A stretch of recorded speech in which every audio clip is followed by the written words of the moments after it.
Hey guys, it's Nora here with another paranormal experience. If you haven't done so yet, please like and subscribe for more content.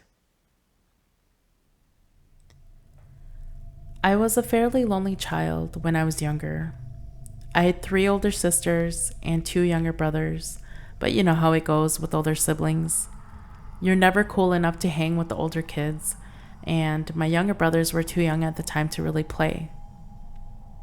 I didn't mind hanging by myself as I always found a way to stay entertained. I was enrolled in half-day kindergarten and I remember waking up early with my sisters to see them off to school. One by one, they'd leave to get on the school bus. My parents were either asleep for work or working, so I'd be up in the morning on my own. I remember my first paranormal encounter. It was a cold morning, the start of autumn, and my sisters had gone to school. I went into the kitchen to go grab a snack for breakfast and headed back towards the living room to watch a little PBS Kids. As I sat down, the living room lamp turned off.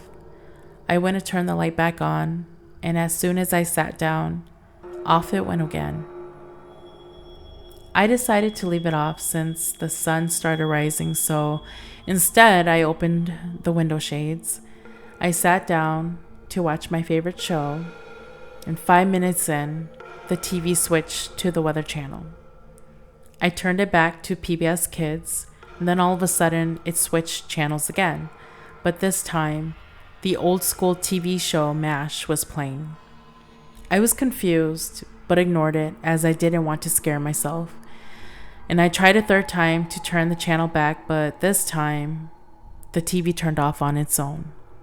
I had no fingers on any buttons. I was creeped out, so I stopped eating and I placed the remote down and ran upstairs.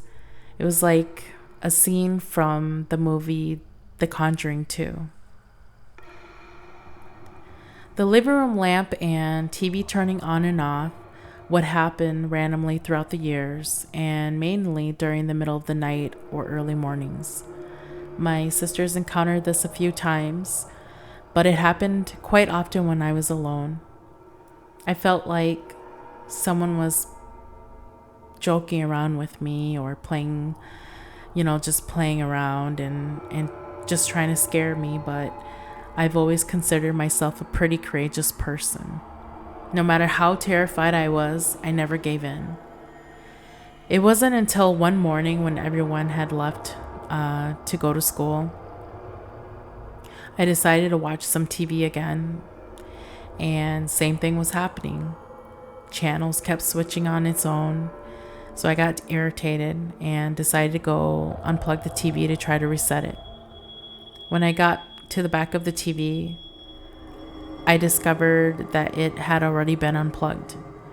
This time, I could feel the goosebumps merge to the surface of my skin as the fear in me crept in. I froze in terror. I couldn't move.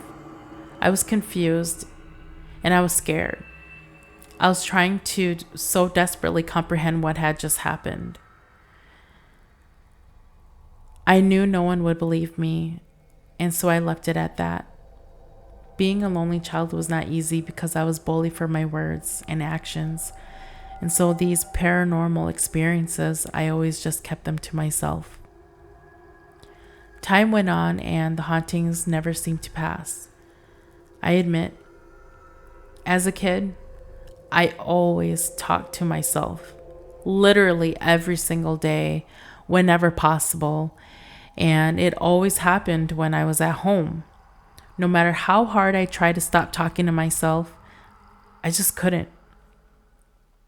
I'd actually get anxiety if I kept my mouth shut for 1 second.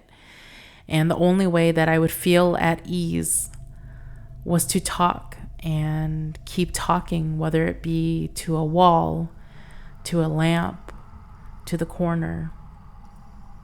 Thinking about it now as an adult, it was quite weird, and I do not recall who or what I was talking to all of the time, but doing so never made me feel lonely anymore.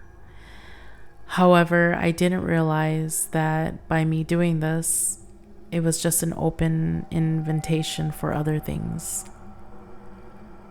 It was a bright and sunny spring day, and this home we lived in was built in 1889. So the structure and the layout of this two-story home was definitely old, and it had multiple living areas on the main level. My dad and my younger brother were hanging out in the main living area. No one else was home that I recalled. There was a 3-season porch located off the kitchen, and I remember sitting in the kitchen at the dinner table playing with my Barbie doll. As I was playing and of course talking to myself, I asked my Barbie, "Hi, what's your name?" A couple of seconds later, I heard a man's voice. It was deep, raspy, and loud. It responded from the 3-season porch. I heard the following response. "Hi, my name is..." As soon as I heard it, I did not let it finish telling me its name. I dropped my doll and I ran to the main living area where my dad and younger brother were. My heart dropped, and I'm pretty sure I was pale in the face. My dad asked what happened, but I didn't respond. I sat on the couch in fear and silence. I remember thinking to myself, don't ever speak out loud to yourself again. I was only 8 years old when this happened.